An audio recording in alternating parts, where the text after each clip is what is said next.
DKI Jakarta selama 496 tahun telah menjadi jantung dari aktivitas masyarakat dengan segala pembangunannya.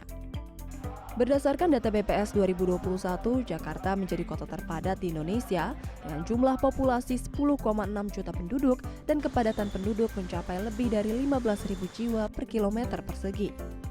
Kampung Rawa, Johar, Jakarta Pusat menjadi kelurahan terpadat nomor 1 di Jakarta. Wilayah ini memiliki lebih dari 23.000 jiwa dengan tingkat kepadatan sekitar 91.000 jiwa per kilometer persegi. Di Kampung Rawa tak sulit menemukan deretan pemukiman padat penduduk dengan bangunan rumah yang sempit dan jarak perhimpitan satu sama lain. Kondisi yang jauh dari lingkungan tempat tinggal yang layak huni dan memadai. Salah satu warga, Eti, mengaku tinggal di sini lebih dari 61 tahun sejak ia lahir.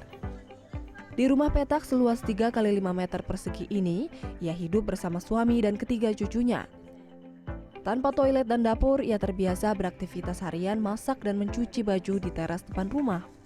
Bahkan menumpang ke toilet saudara atau membayar toilet umum. Menurutnya, tak sedikit masalah di lingkungan padat penduduk ini.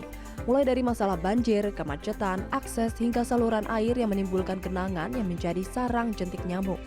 Banjir ya, cepat banjir segini dulu. Saya banjir segini. Ini emang ini suka banjir. Oh dulu enggak, kalau dulu nggak susah motor, biasa aja. Sekarang yang banyak motor sekarang. Ya, sekarang banyak nyamuk, dulu mah nggak ada. Dulu mah nggak ada nyamuk, sekarang pas begini nih banyak nyamuk nih.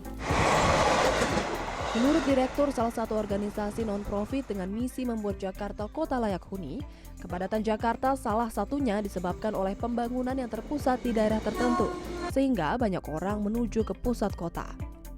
Tapi kita kepadatannya itu terlalu terkonsentrasi on area-area tertentu yang commercial value-nya tinggi.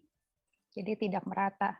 Simpelnya adalah memang transportasi kita cuma ada di situ sekarang. Jadi orang-orang akan kembali lagi ke daerah-daerah yang memudahkan mereka untuk mencari tempat tinggal maupun tempat bekerja. Guna menyiasati masalah kepadatan penduduk dan keterbatasan lahan di Jakarta, pemerintah telah berupaya menyediakan perumahan melalui skema hunian vertikal seperti rusun dan apartemen. Hal ini berpotensi meningkatkan tingkat layak huni atau livability kota. Wendy menjelaskan, pembangunan rumah vertikal saat ini sudah jauh lebih baik dibandingkan sebelumnya. Seperti ketersediaan fasilitas unit lift yang memadai, area outdoor, taman bermain anak hingga ventilasi udara yang baik, dan langit-langit yang cukup tinggi. Selain itu, sebaiknya pembangunan rumah vertikal berada di lokasi yang tak jauh dari sumber ekonomi warga. Misalnya dia nelayan, harus kan dipindahkan ke area-area yang memang misalnya dekat pasar ikan atau apa. Jadi dia tetap bisa bekerja sesuai dengan pengalamannya. Ya, untuk hal seperti itu.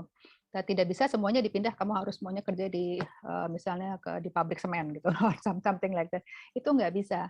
Itu tidak akan membuat mereka menjadi comfortable di tempat yang baru. Mereka akan pindah lagi, kembali lagi ke tempat yang asalnya.